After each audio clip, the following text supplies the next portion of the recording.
Guys, the media is officially desperate for engagement. This is the only thing that I could totally wrap my head around to be able to quantify what they're talking about. We now have Doug Gottlieb, who's on CBS radio, saying outlandish things now about Brock Purdy. I wonder why. I wonder if it's because it generates a lot of discussion. I wonder if he saw what happened when Cam Newton talked about it last week. How do we get more engagement on our show? Let's talk about Brock Purdy. Listen, guys, it's unbelievable at this particular state. It's December 19th, and the San Francisco 49ers are dominating the NFL, and specifically the offense is dominating the NFL at a rate that we have never seen before under Kyle Shanahan's tenure with the San Francisco 49ers. And one of the key elements that has changed that is Brock Purdy. However, you're going to get this argument right here that 15 other quarterbacks can come in and have better or the same amount of wins and output as Brock Purdy. Come on, pal. I'm gonna let you guys listen to it right here, and I definitely have some reactions to this on the other side. So hey, take a listen, enjoy it, and I'm definitely looking forward to your comments after you hear it. I could probably go 15 quarterbacks deep at least that would have as good or better a record as the San Francisco 49ers have now if Brock Purdy was replaced by them at quarterback. Right? Because to me, value is basically wins above replacement. You know that stat in baseball, wins above replacement?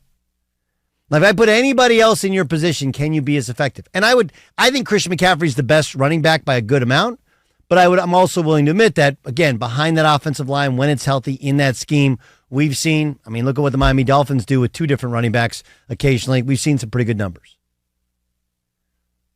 But it's the most ridiculous thing ever.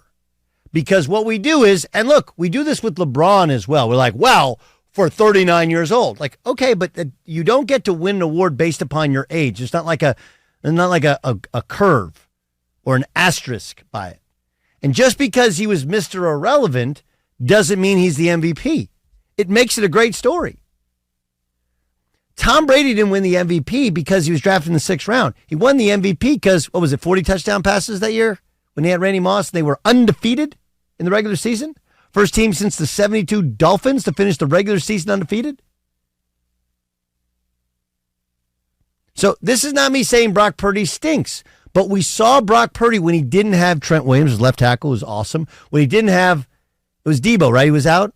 He didn't have Debo Samuel. And he had a turnover problem. Like, hey, why is he playing so much better? Well, they have all their players. And look, it's all part of the deal. He makes no money, so they're able to take that money. Their quarterback room makes in total less than $5 million. That's a real thing. So you're allowed to spread that money around. That's why you're like, man, how do they have so many really good players? Like, because the most expensive position, they didn't spend bubkiss on. Do you think that Brent Veach is an idiot or something? No, he's got $50 million less to work with because of his quarterback salary cap hit. Duh. That's it. So, look, this is not me saying that Brock Purdy's not having a great year. He's not playing good football. I'm not saying that. He's not way better than where he's drafted. Sure. But, come on, man. Trevor Lawrence in that system. Go through all the quarterbacks. They'd all be good. You know why? Because they're really well coached. They have a great offensive line. They have the best running back in football. They have an elite tight end, and they have elite wide receivers. Outside of that, they're missing some things on offense.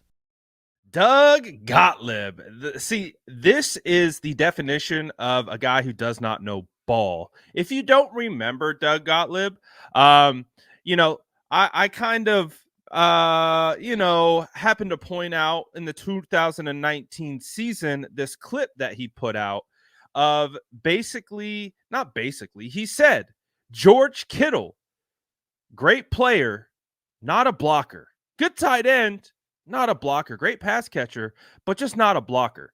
He literally tripled down on George Kittle not being a blocker when he was hands down by far the best blocking tight end in the NFL in a league of his own category.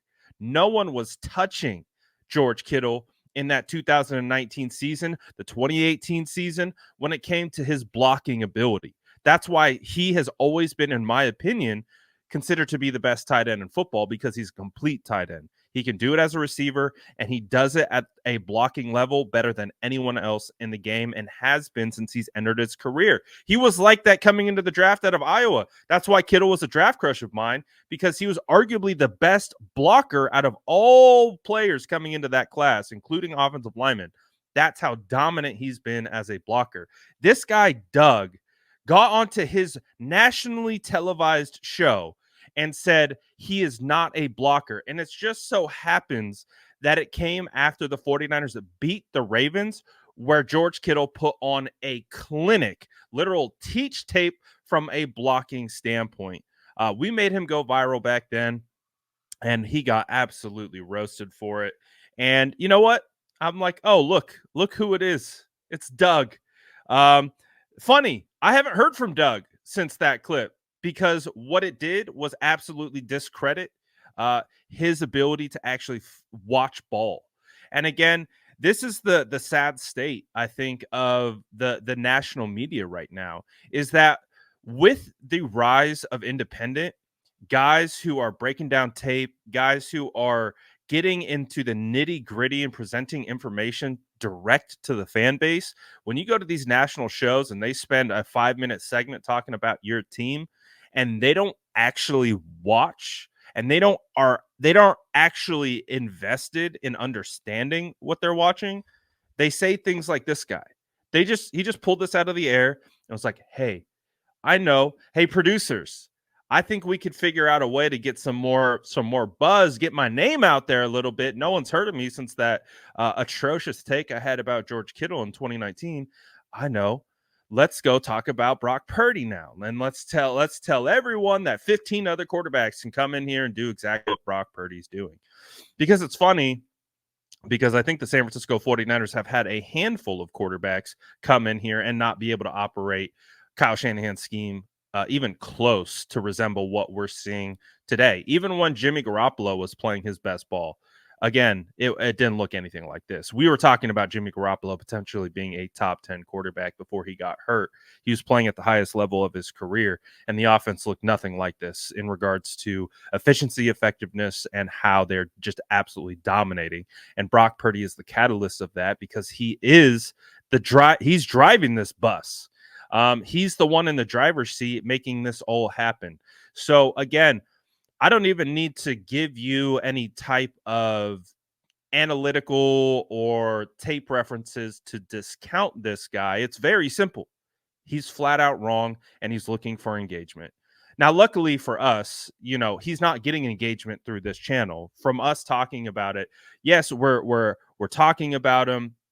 It's being discussed, but ultimately what he's doing is providing engagement for us. And I like talking about these types of things, because this has been going on with Brock Purdy since training camp. Misinformation after misinformation, people who don't know ball trying to evaluate like they do, and it's just ongoing. It is nonstop. So I appreciate being on this side of it. Again, this whole Brock Purdy situation, my evaluation of Brock Purdy that started last year when he entered, through training camp, through his rehab process to now, what do we, I know exactly what I'm talking about. And you have if you don't want to believe me, that's fine. I'm a conduit to provide information, provide these types of things, and give you guys all this stuff to make your own decisions upon. And you can, and that's why I share guys like Baldy. That's why I share other opinions like Steve Young and whoever. And we even share the guys that like Cam Newton. And you can compare and contrast, make decisions for yourself. Right now, with what we're seeing with the state of national media, the rise of independent content, they're having a hard time competing. Obviously, they already are predisposed to get the numbers and get whatever they want. But at the end of the day, man, they don't have any substance to stand on. That's why they're just like, what? And you know how that they're sitting in a room in a pre-production meeting talking about what our segments are going to be. And they're like, ooh, I got one. Let me spend 4 minutes talking about how 15 other quarterbacks can come here and play just as good or better than Brock Purdy. It's just straight up disrespect. It's not rooted in any football knowledge. And coming from this guy who clearly doesn't know anything about football, just talks about it. These mouthpieces are a dying breed. This is going to be, I would say, the last revolution of the mouthpiece having platforms, because there's too many smart people out here who know ball, who can go to the store and pick up a microphone, start a YouTube channel, and dominate their space. So that's why guys like this, they are basically they're weeding themselves out. So Doug, congratulations. We talked about you today. But again, for the same reasons we talked about you in 2019, you just don't know ball, pal. If you want to talk about the 49ers, you could talk about whatever you want. But when you start to try to get into actual football conversations, you are disqualified from the conversation. So thank you for your input, but we don't want to hear any more from you, pal. Enjoy your time on CBS. And I don't know who tunes in.